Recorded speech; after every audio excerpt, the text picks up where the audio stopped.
Okay, hey there. This is going to be a quick overview, not really a review because I haven't used it that much, but an overview first look at this awesome product. This is the Hill People Gear Umlindi pack. And I'm not one to like get something in my hands and just because it costs a lot of money say, yeah, this thing's awesome. But and that's not what I'm doing with this pack, but in my opinion, this pack's pretty cool. Now, a few weeks ago, maybe 2, 3 weeks ago, I put up a video kind of bashing the Camelback linchpin.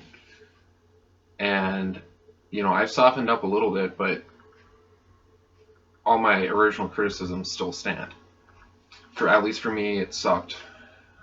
Maybe I wasn't using that pack for the right use. Maybe it is more of an EDC pack. But a pack that can only serve in one role to me is narrow-minded and just kind of a waste of money. And there's some people that verbal comments and comments on YouTube and whatnot, and they're like, "Well, you're trying to fit too much stuff into that pack.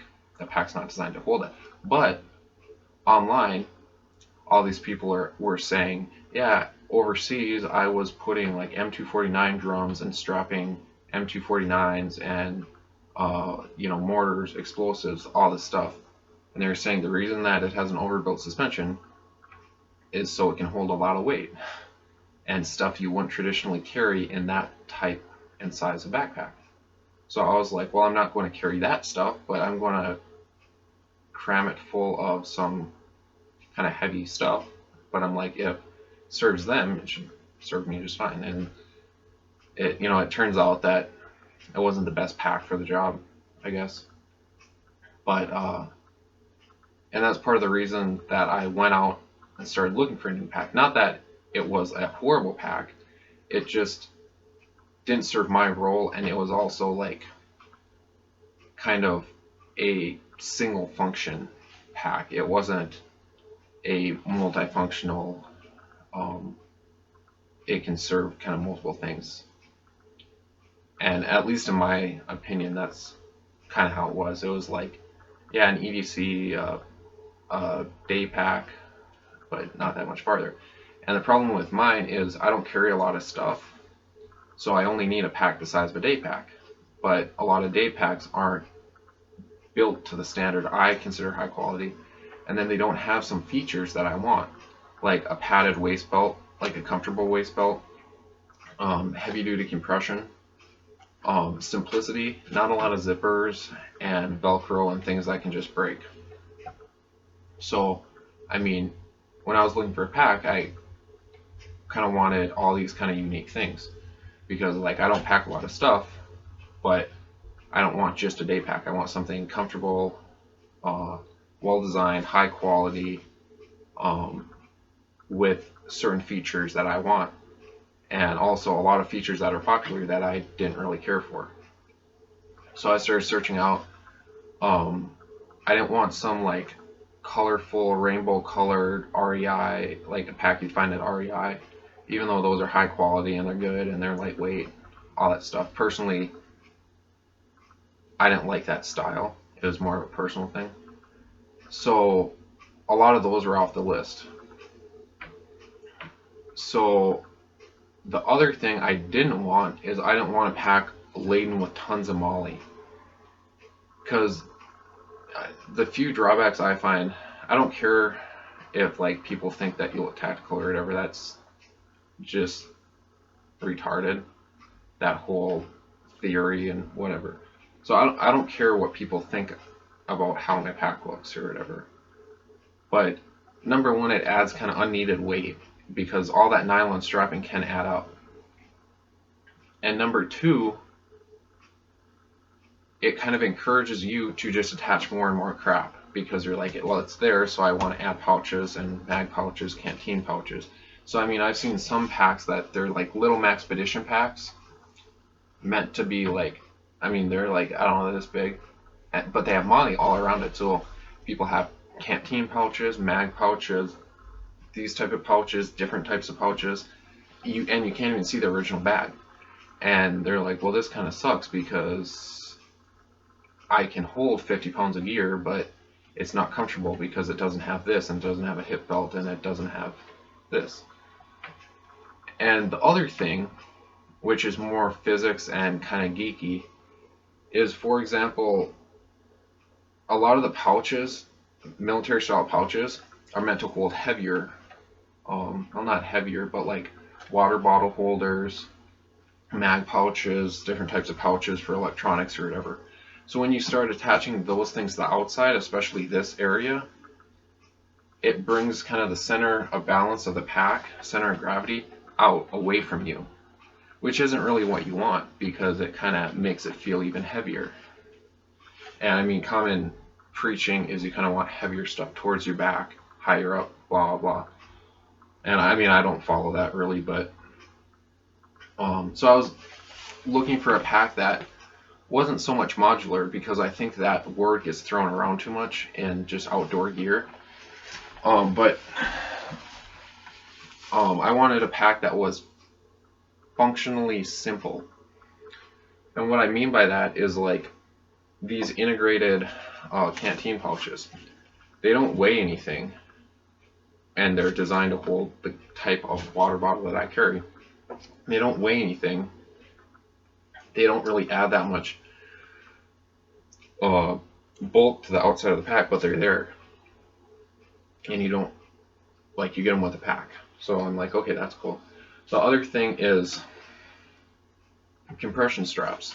On this one, you have 2 on the bottom, you have 1 on the top, and then you have these 2. 1, 2. So with that, for example, I have this Kafara Whoopie just for an example, but this is lightweight, but it's kind of bulky.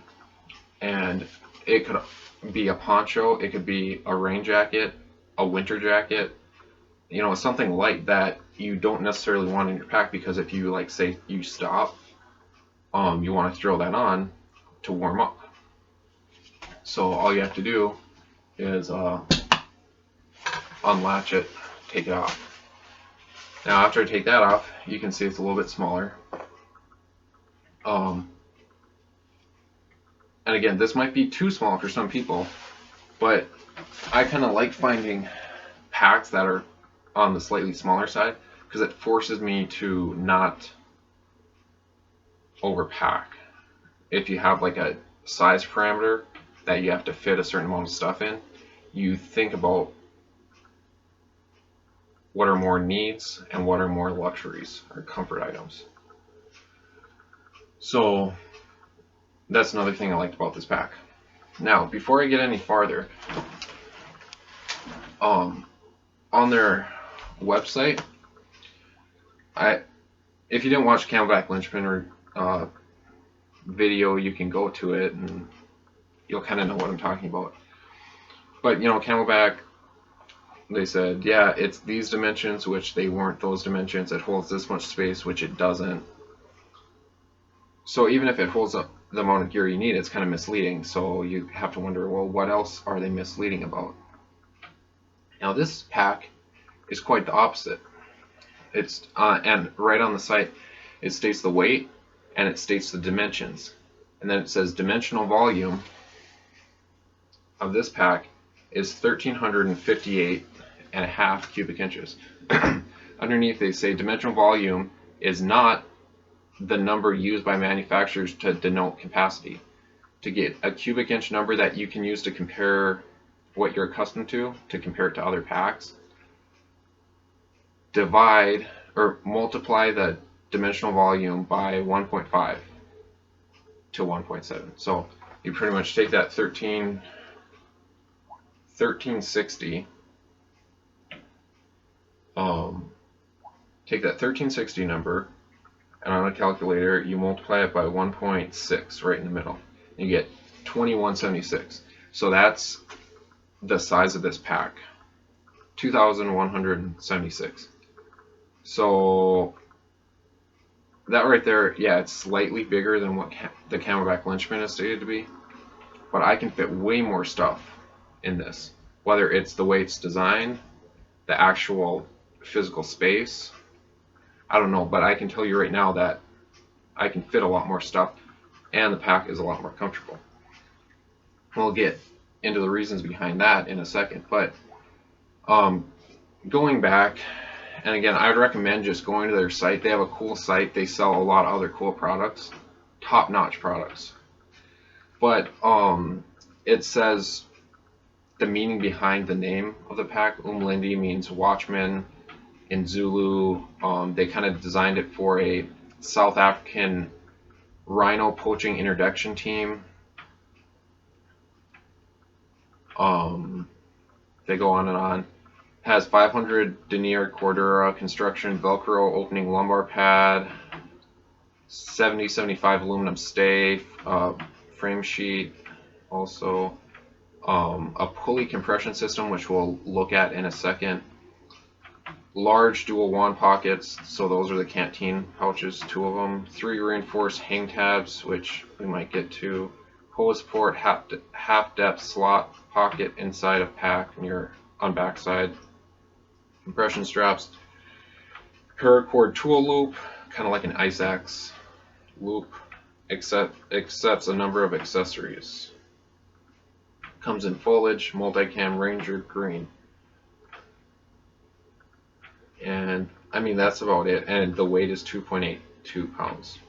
And it has dimensions. And it has pictures. So my problem is, like, when I was looking at it, I had a hard time like figuring out how big it was. I mean, I had the dimensions, but I still kind of had a hard time trying to think of how big it is and comparing it to other packs and whatnot. But so I mean, I took a gamble. But one other funny thing is, I was looking at this pack, and I was on this other YouTuber's channel, right? And I noticed that lately he had been doing a lot of backpack reviews, like Maxpedition, Condor, other brands, kind of more tactical packs. So I was like, okay, maybe he's reviewed this one. So I searched his channel and I didn't see a review. So I posted him a comment or on his discussion page or something, and I said, hey, something along the lines of, I noticed you've been reviewing a lot of packs. You should take a look at this one. I'm thinking about buying it, and something. It was a short comment, pretty much saying, like, you should buy this pack, review it, see if you like it, do a video about it, just so it's out there. Because when I was looking at this pack, there wasn't really any reviews on this on YouTube, which was surprising me. Because I was assuming it was a rather good product. But the flip side of that story is, he replied to that comment 20 minutes later, 15 or 20 minutes later, and he said, a review coming on it in the next 1 or 2 days. Like, okay, that's kind of strange. But I guess the backstory about it is, he had just received this pack because he thought it was kind of cool, and he was planning on reviewing it, and then he ended up reviewing it, and he didn't mention me. He said a viewer requested this, and I just got it in the mail, so it worked out. So he kind of put that on the front burner and decided to do a video on this as opposed to something else. So I mean, I just thought that was kind of funny, because right when I was looking at it, and also this isn't a new pack, it's been out for a while. So that's just kind of a funny story. I might link his video, but I want to say it's like the only other video on this pack on YouTube. Could be wrong. But this video is kind of running a little bit long, like a lot of mine. So I'm actually going to, on part 2 of this video, I'm going to go over the fit, the function, the suspension system, the straps, the inside, the space, what fits in here, and all kind of the technical specs.